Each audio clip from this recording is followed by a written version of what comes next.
When did your manager learn that some shifts can't be covered? My manager Wendy scheduled me for a shift during my mother's funeral in February, even though I'd given her 3 weeks' notice about the exact date and time. I'd submitted the bereavement paperwork the day my mother died and circled the funeral date in red on the calendar in her office. She approved my time off request and said she was sorry for my loss, then scheduled me anyway for the exact hours of the service. When I saw the schedule posted, I went to her office and pointed out the mistake. Wendy looked at the schedule and said it wasn't a mistake because we were short-staffed that day, and she needed all hands on deck. I reminded her that my mother's funeral was that day, and she said I could attend the viewing the night before instead. She actually said funerals were for the living anyway, so my mother wouldn't know if I missed it. I stood there shocked while she explained that work commitments came first, and I'd have plenty of time to grieve after my shift. She said if I really cared about my job, I'd understand that the restaurant needed me more than a dead person did. When I said I absolutely would not be coming in during my mother's funeral, Wendy threatened to write me up for insubordination. She said I was being selfish and putting my personal life above the team. She actually used the words personal life like my mother's death was equivalent to wanting to go to a concert. She said everyone had problems, but professionals didn't let that affect their availability. She told me that when her hamster died, she still came to work the same day because that's what responsible adults do. I told her that comparing my mother to her hamster was disgusting, and she said death was death, and I was being too emotional. She suggested I needed to toughen up if I wanted to succeed in the restaurant industry. She said she'd already promised a big party reservation that I'd be working that day because I was the best server, and she couldn't disappoint customers just because I was sad. The day of the funeral, I obviously didn't show up for work because I was burying my mother. Wendy called me 15 times during the service and left messages saying I was letting everyone down and she'd have to write me up. She texted me that I needed to come in immediately after the burial because the dinner rush was starting. She actually said that since the funeral part was over, there was no reason I couldn't work the rest of my shift. She said she'd even let me keep my funeral clothes on if I didn't have time to change into my uniform. When I didn't respond, she texted that I was fired for no call, no show and abandoning my shift. She said I could come collect my final paycheck minus the cost of having to call in another server at overtime rates. She actually deducted money from my last check because she had to pay someone else time and a half to cover the shift she'd illegally scheduled me for. She left a voicemail saying I'd never work in this town again because she'd tell every restaurant owner what an unreliable employee I was. That's when I decided Wendy needed to understand what real loss felt like. I started by contacting corporate about her behavior since we were a chain restaurant. I forwarded them all her texts and voicemails from my mother's funeral showing she'd harassed me during the service. I included the approved bereavement paperwork and the schedule showing she'd scheduled me anyway. I also mentioned she'd compared my mother's death to her hamster and deducted money from my check for missing an illegally scheduled shift. Corporate was horrified and launched an investigation immediately. Next, I reached out to every current and former employee I knew and asked if Wendy had ever denied them bereavement leave or scheduled them during emergencies. Turns out she'd done this repeatedly.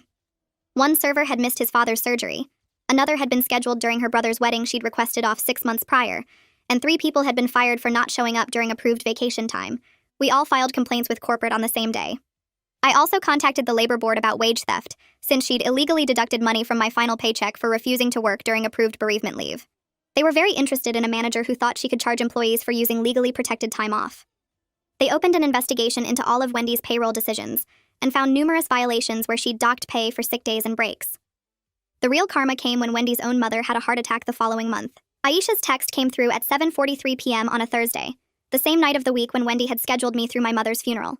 My phone lit up with her message while I was heating leftover pasta in my apartment. You won't believe what just happened.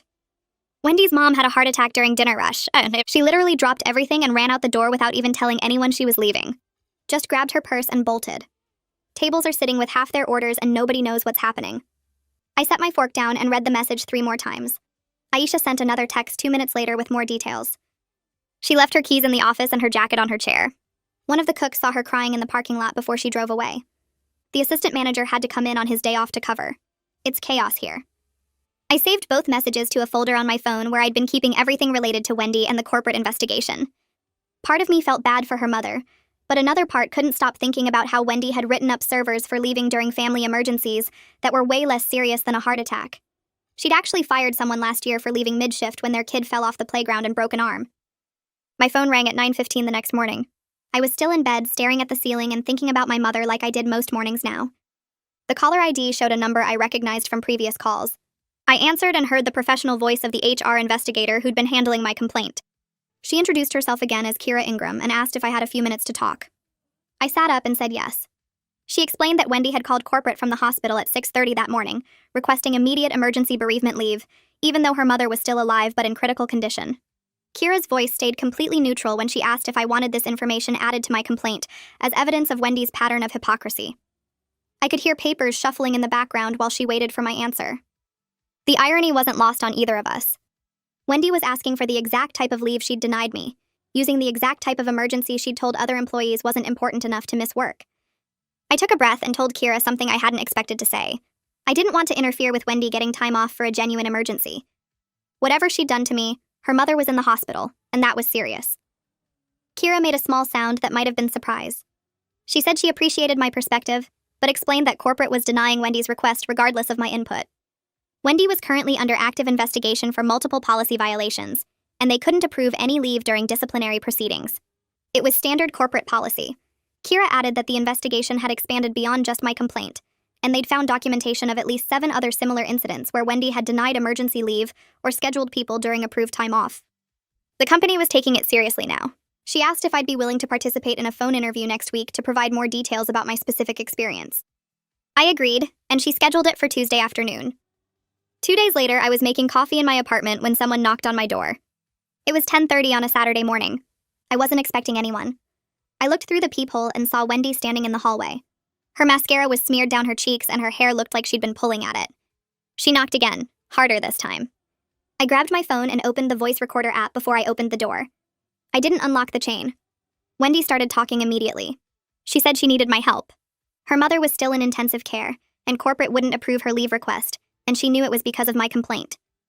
She said if I called them and dropped the complaint, they'd let her have the time off.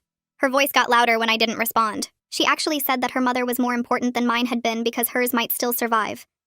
She said my mother was already dead, so it didn't matter if I'd missed the funeral, but her mother might make it if she could just be there at the hospital. I felt something cold settle in my chest. I closed the door without saying a word and locked both locks. I sat on my couch and played back the recording. Her voice came through clearly saying that her mother was more important than mine. I attached the audio file to an email and sent it to Kira with a brief explanation of what had just happened. Wendy had showed up at my apartment and said those things while I was standing in my doorway. Kira responded within 20 minutes even though it was Saturday. She said this constituted witness intimidation and harassment. She was adding it to Wendy's file as serious violations that went beyond just scheduling problems. She asked if Wendy had left or if I felt unsafe. I told her Wendy had left and I was fine. Kira said someone from corporate security might reach out to document the incident. She thanked me for recording it and said the audio would be very useful for their investigation. Greg Nolan called me on Tuesday afternoon. He introduced himself as the regional manager overseeing the investigation into my complaint. His voice sounded tired. He said he was calling to inform me personally that Wendy had been terminated that morning. She'd been fired for abandoning her shift 3 days after her mother's heart attack, the exact same reason she'd used to fire me during my mother's funeral. He said the company took my complaint very seriously, and their investigation had revealed extensive policy violations over the past 18 months.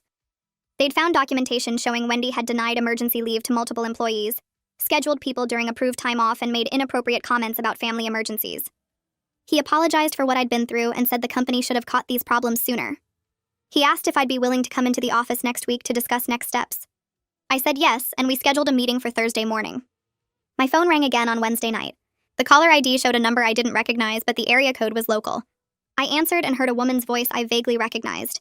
She said her name was Miranda Powell, and we'd worked together at the restaurant about 8 months ago before she quit. She'd heard about Wendy getting fired through the server group chat. She wanted to know if I was planning to file a class action lawsuit for the wages Wendy had illegally withheld from multiple employees over the past 2 years. She said Wendy had scheduled her to work during her father's surgery, even though she'd requested that day off a month in advance. When she didn't show up, Wendy had docked her pay for the missed shift and written her up for no-call, no-show. Miranda had the pay stubs showing the deduction. She knew at least 3 other people who had similar stories. She asked if I had a lawyer yet. I told Miranda I didn't have a lawyer, but I'd filed a complaint with the labor board about the wage theft. I had the contact information for the investigator handling my case. His name was Dinesh Chopra, and he'd been very interested in documenting all the illegal pay deductions Wendy had made. I offered to connect Miranda with him. She said that would be perfect, and asked if I could send his information in a text. I pulled up Dinesh's business card on my phone and forwarded his contact details to Miranda's number. She texted back within minutes saying she'd already sent him an email with her documentation. She said she'd been waiting for someone to finally do something about Wendy's behavior. She asked if I'd be willing to be part of a group complaint if Dinesh thought it would help the case. I said yes. 20 minutes later, Dinesh called me asking if I knew how many other employees might have similar documentation. I told him I could reach out to people from the server group chat and see who else wanted to participate. Dinesh scheduled interviews with 6 former employees over the next 2 weeks. I was the first one he interviewed, sitting in a small office at the Labor Board building downtown. He had my original complaint printed out along with copies of my pay stubs and all the text messages Wendy had sent during my mother's funeral. He asked detailed questions about how much money she'd deducted, what reason she'd given, and whether I'd signed anything authorizing the deduction. I told him I'd never signed anything. She'd just taken the money and told me it was to cover the overtime cost of getting someone else to work my illegally scheduled shift. Dinesh made notes and said that was important. He asked if I knew whether Wendy had documented where that money went. I said I had no idea. He nodded slowly and said he'd be requesting the restaurant's full payroll records as part of his investigation. 3 weeks after I'd filed my initial complaint, Dinesh called with an update that made my hands shake. He'd finished reviewing all the payroll records the restaurant had provided. Wendy had been deducting money from employee paychecks for various reasons over the past 2 years, but the money never went back to the restaurant's accounts. She'd been pocketing it herself. The total came to over $15,000 stolen from 9 different employees. This wasn't just a policy violation anymore. It was criminal theft and embezzlement. Dinesh said he was referring the case to the district attorney's office for potential prosecution. He asked if I'd be willing to testify if charges were filed. I said yes without hesitation. He thanked me for coming forward and said cases like this often went unreported because employees were afraid of losing their jobs. He said my complaint had exposed something much bigger than just bad scheduling practices. Greg Nolan called me again the following Monday. He said corporate wanted to offer me my job back with back pay for all the shifts I'd missed after being illegally fired. They were also offering additional damages for the wages Wendy had illegally deducted, and compensation for emotional distress. He said the company was implementing new oversight procedures to prevent managers from abusing their scheduling authority. Every bereavement leave request would now be reviewed by both the local manager and a corporate HR representative. No manager would be allowed to schedule someone during approved leave without documented approval from regional management. He asked if I'd consider coming back. I told him I'd need to think about it. The idea of walking back into that building made my stomach hurt. He said he understood and offered to transfer me to any other location in the region, if that would make a difference. He gave me 3 options, all within 20 minutes of my apartment. I said I'd consider it and let him know by the end of the week.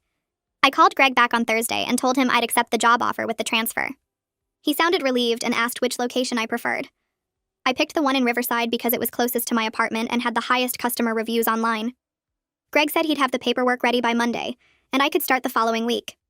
He also mentioned the manager there was named Hazel, and she'd been with the company for 12 years with 0 complaints. That alone made me feel better about going back. The idea of walking into my old location made my chest tight every time I thought about it. I couldn't imagine serving tables in the same dining room where Wendy had scheduled me during my mother's funeral. Greg understood and said corporate wanted to make this as easy as possible for me. He sent over the transfer documents that afternoon, and I signed them electronically within an hour. 2 days later, I got a text from Liam asking if I'd heard about the job offers going out. I hadn't talked to him since we'd both filed complaints with corporate. He said Greg had called him that morning offering his position back plus compensation for the wages he'd lost after getting fired. Liam had been terminated for taking an approved vacation to visit his sick grandmother in Oregon.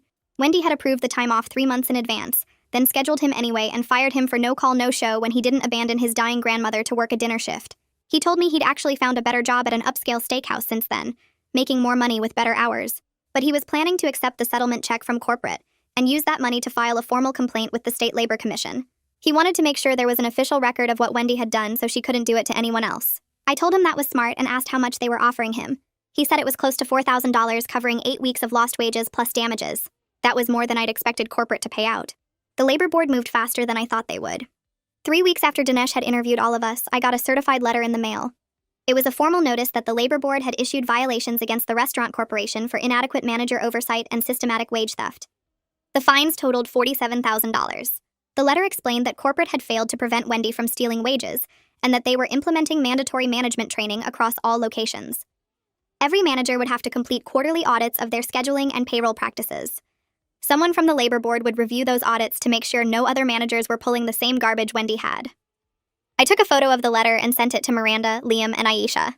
Miranda responded within minutes saying this was exactly what we'd been hoping for. Real consequences that would actually change how the company operated. Aisha texted me a few days later with news about Wendy. Her mother had survived the heart attack, but needed to stay in the hospital for extended cardiac rehabilitation. Aisha said Wendy was completely drowning in medical bills because she'd lost her health insurance when corporate fired her. The irony wasn't lost on me. After my mother died, I'd needed grief counseling but couldn't afford it because Wendy had fired me and I'd lost my insurance. Now she was dealing with the exact same situation she'd created for me.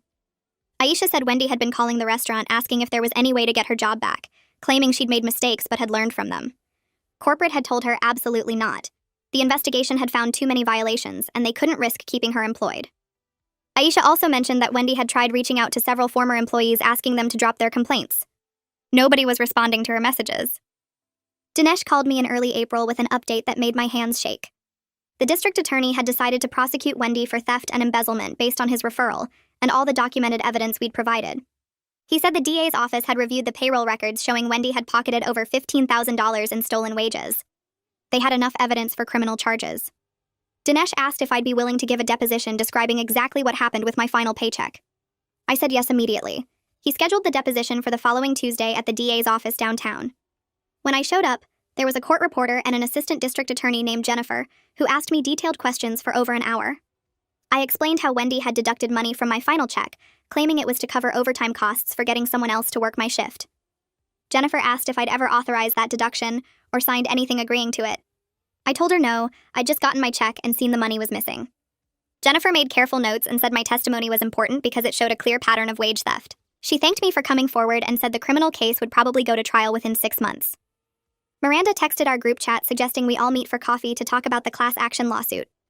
Now that criminal charges were filed, she wanted to discuss whether we should move forward with the civil case or wait. We met at a coffee shop near the old restaurant location on Saturday morning. Miranda brought printed copies of everything she'd found about employment class action lawsuits and wage theft cases. Liam had done research too and found several similar cases where employees had successfully sued restaurant chains for systematic wage violations. Aisha was worried about the cost of hiring lawyers, but Miranda explained that most employment lawyers worked on contingency, meaning they only got paid if we won. We spent 2 hours going over everything and finally decided to wait and see how the criminal case played out. If Wendy got convicted, that would make our civil case much stronger. A criminal conviction would be official proof that she'd stolen from us. We could use that in civil court to show the company had failed to stop her. Miranda said she'd keep researching lawyers in the meantime, so we'd be ready to file once the criminal case finished. I started working at the Riverside location the first Monday in May. The difference in management felt like stepping into a completely different company. Hazel met me at the door before my first shift, and actually shook my hand. She said Greg had told her about what I'd been through, and she wanted me to know that kind of behavior would never be tolerated at her restaurant. During my orientation, she went over the scheduling policies and emphasized that approved time off was sacred. She said if I ever needed to adjust my schedule for any reason, personal or professional, I should come to her directly, and she'd make it work. On my third day, I mentioned I was planning to take flowers to my mother's grave that weekend. Hazel immediately asked how long ago I'd lost her. When I told her it had been 3 months, she got quiet for a second, and then told me to let her know if I ever needed time off for grief counseling or therapy appointments. She said grief didn't follow a schedule and the company should accommodate that. I almost cried right there in her office. This was how management was supposed to treat employees, like actual human beings instead of interchangeable bodies to fill shifts. Greg sent me an email in late May asking for my input on new corporate policies. He'd attached a draft of updated bereavement leave guidelines and wanted my feedback before they finalized it. The new policy guaranteed 5 paid days off for immediate family deaths, with absolutely no scheduling conflicts allowed. Managers couldn't schedule someone during approved bereavement leave under any circumstances. If they tried, it would be automatic grounds for termination, and the employee could file a complaint directly with corporate HR. The policy also included provisions for extended leave if someone needed more time, and required managers to check in with employees when they returned to make sure they had the support they needed. Greg asked if I thought this would adequately protect employees from what had happened to me. I read through it twice and sent back a detailed response. I suggested adding language about protecting employees from retaliation if they used bereavement leave and requiring managers to document their acknowledgement of time off requests in writing. Greg responded within an hour saying those were excellent additions, and he'd include them in the final version. Knowing that my nightmare had resulted in real policy changes that would protect other people made something in my chest feel lighter. The criminal case moved to resolution faster than expected. In July, Wendy pleaded guilty to theft charges in exchange for probation instead of jail time. The plea deal required her to pay full restitution to all 9 employees she'd stolen from, plus interest. She also had to complete 200 hours of community service and stay on probation for 3 years. If she violated any terms of the probation, she'd serve the original jail sentence of 18 months. Jennifer from the DA's office called to tell me about the plea deal and asked if I was okay with it. I told her I didn't want Wendy to go to jail. I just wanted acknowledgement that what she'd done was wrong and I wanted my money back. Jennifer said the restitution payments would be handled through the court, and I should receive a check within 60 days. The total amount Wendy owed across all 9 employees came to over $15,000. She'd have to pay it back in monthly installments over the next 2 years. The restitution check arrived in my mailbox on a Tuesday in late August. I opened the envelope standing in my kitchen and stared at the amount. $843. That was the exact amount Wendy had deducted from my final paycheck, plus interest calculated from the date she'd stolen it. I sat down at my kitchen table and held the check in both hands. It didn't bring my mother back. It didn't erase the trauma of being harassed during her funeral or the months of financial stress after losing my job. But it felt like official acknowledgement that what happened to me was wrong. The court system had looked at the evidence and decided Wendy had committed a crime against me. That validation mattered more than the money itself. I took a photo of the check and sent it to Miranda, Liam, and Aisha with a message saying we'd won. Miranda texted back within seconds with 3 exclamation points and a champagne emoji. Liam sent a message saying he'd already spent his settlement money on a down payment for a used car. Aisha replied that she was framing her check and hanging it in her apartment as a reminder that speaking up actually worked sometimes. I deposited the check the next morning and used part of it to buy flowers for my mother's grave. The rest went into savings because I'd learned the hard way that financial security mattered more than I'd ever realized before losing my job. 2 weeks after the restitution check arrived, a man in a gray suit walked into my new restaurant location during the lunch shift. He stood near the host stand looking around until he spotted me refilling water glasses at table 7. He waited until I finished with the table and then approached me directly. He introduced himself as the restaurant owner and asked if we could talk privately for a few minutes. My stomach dropped because I couldn't imagine why the actual owner would show up at this location looking for me specifically. We went to the manager's office and he closed the door behind us. He sat down across from me and said he'd driven 2 hours to thank me personally for filing the complaint against Wendy. He explained that my documentation had exposed problems in the company that went way beyond one bad manager. Corporate had discovered systematic issues with how managers were trained and how little oversight existed for scheduling and payroll decisions.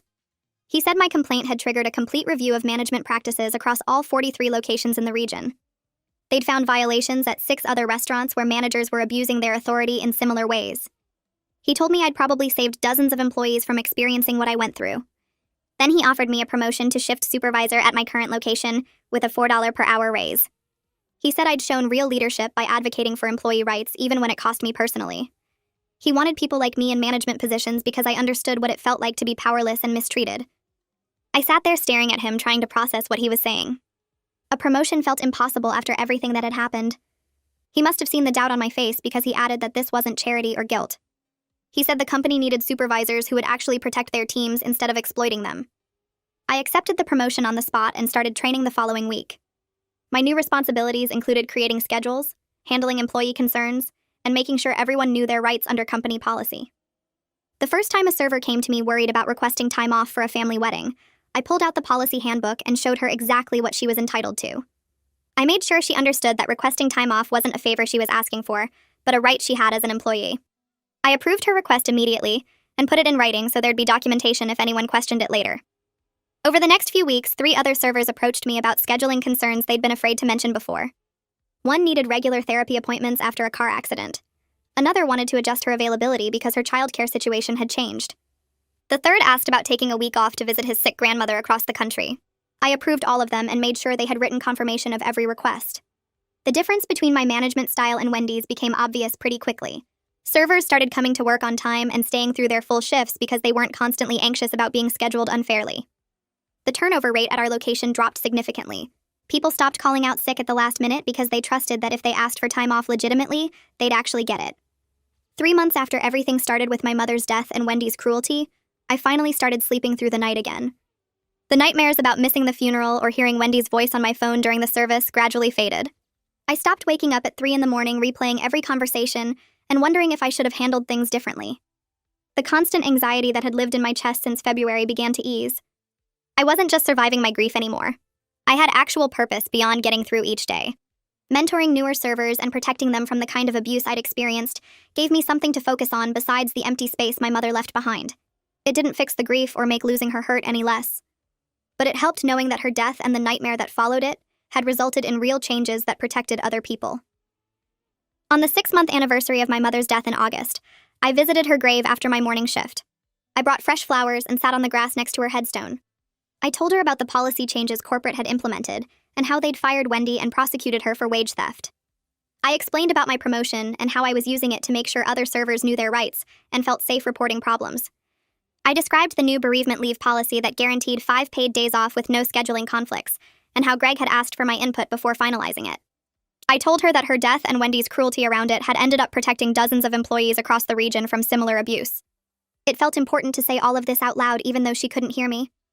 The grief still hit me in waves at random moments.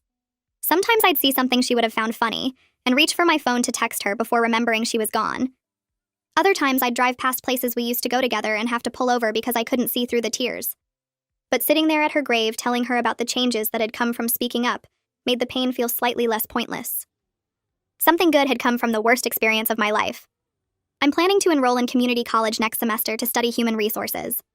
Working with Kira during the corporate investigation showed me what professional HR work looked like when done right. She'd been thorough and fair and genuinely concerned about protecting employees from management abuse. I want to help create workplaces where people are treated with basic dignity and respect.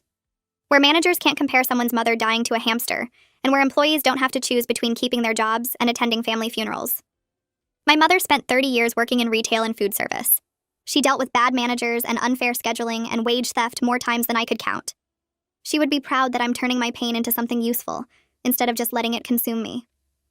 I'm finally ready to build a future that honors her memory through action, rather than just grief. The application deadline is in 3 weeks, and I've already requested the time off to visit campus and meet with an admissions counselor. This time I submitted my request in writing and got written approval back within 24 hours. That's how it's supposed to work.